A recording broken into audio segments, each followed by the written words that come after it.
Welcome everyone, it's Jean from Inky Studio, and today I do have a little craft along tutorial of making a document folder type of thing. But before I get started on that, I did kind of want to show you the progress I'm making on my latest journal, just to give you an idea. This is the cover for it. It's a hardcover journal and with a hard spine with a little bit of tapestry on it. And I haven't sewn the pages in quite yet, but I'll just give you a little show on that for a minute, just to kind of give you an idea of what's going to be going in here. And it is a Parisian floral type of theme to it. And yeah, so just wanted to show you that, and I'm getting close to, I'm probably 80% finished with it, and I'll be looking forward to showing you the finished one soon. So today we're going to be doing this little document holder type of piece of ephemera. It's going to look something like this. Kind of like what they used to wrap their documents in a long time ago. And so it'll be something you can either use on its own, or you can slip it into a journal, however you'd like to do that. I'm going to be starting with some, it's like a heavy scrapbook paper or cardstock. It's printed on, both sides, because you're going to be seeing both sides of it. And this particular one, and the size I'm making, I think will roughly fit into most journals. And this is 9.5 by 7. Yeah, 9.5 by 7 piece of paper here. And we're going to start out by scoring it. And we're going to score it in a couple of places. Now, you don't necessarily need a scoreboard. It just makes it quicker to do it that way. But you can definitely do it with a ruler and stylus if you don't have the board. The first one is going to be at 3/4 of an inch. So that's going to be your first score. Your next score will be 3 inches from that spot. So what I'm going to do, I'm just going to move this down to the 2 so that I can go 1, 2, 3 really easy. So the next score from that will be 3 inches. And the score from that will be another 3 inches. So you have 2 3-inch scores, and one that's 3/4 of an inch, which is going to be your first score. And that just helps you to determine where the folds are going to be. And you can of course do it by eye if you are so inclined, but I think scoring does help it to be a little crisper and a little bit more even. And we're going to burnish all the folds. So now we have this here. So essentially our finished size is going to be this 3 by 7 is going to be the finished size. And of course you'll want to adjust it however size you would like it to be. Then you're going to gather your papers you want to put in there. Now I am only going to put in 3, because the more papers you put in there, of course, the thicker it's going to be. So it just depends where you want to fit it. You can put, several pages in there if you'd like to, especially if you want to actually make, turn this into a little journal by itself, But I've assembled these papers here. These are digital papers and some vintage paper there, and I clipped them here together and kind of made the arrangement the way I like them. And I'm using different sizes of papers. I think that makes it more interesting.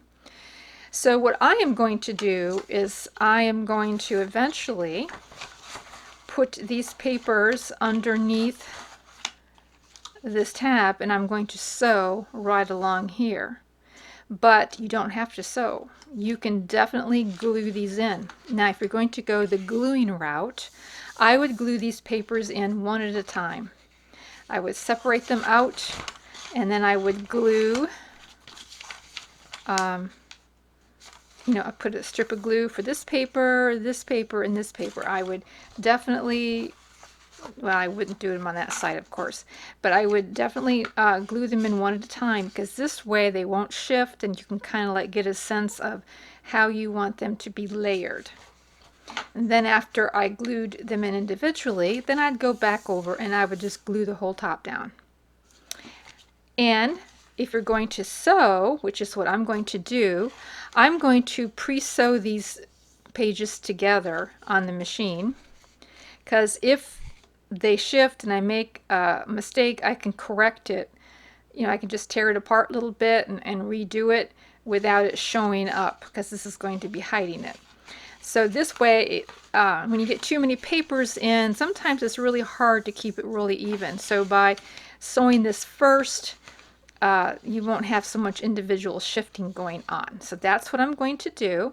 And then after that, I will then sew right along the edge at that point. All right, I have sewn this right along there on the edge. All these papers are in there nicely. Now we need to fold at these 2 points along the scored lines. We need to refold them and varnish them.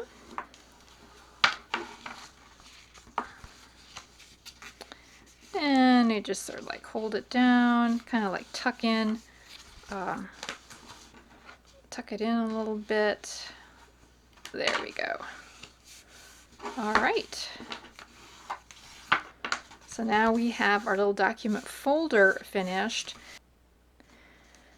Now for the to hold it together, or to hold it so it stays closed, I have made this little tab, and you can use any kind of tab, of course. This is I believe like 2 1/4 by 2 inch tab or something of that nature. And I just folded it in half. I rounded the corners and I put in my punch for my eyelet. Now I'm not going to glue this together yet. I'm going to put the eyelet in first. This way I can glue it onto my document holder.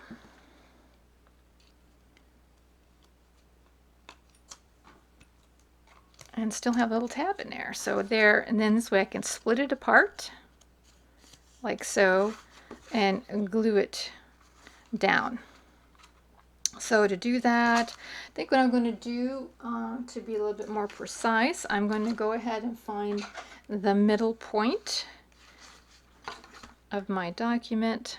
Sometimes I can trust to my eye and sometimes not so much. So here's the middle there. Let me put in some glue. Like so. I'm just going to put a little bit on both sides of the tab.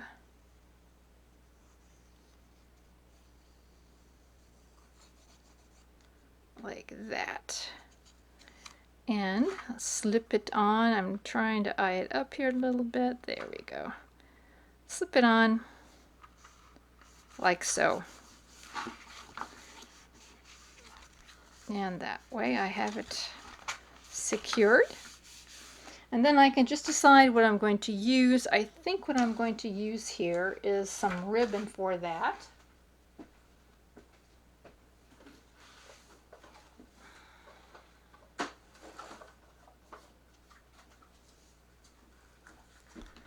So I'm just going to get a length of ribbon, and you can either tie string onto the eyelet, or this is what I'm going to do here, is I'm just going to get a length of ribbon and put it through like so.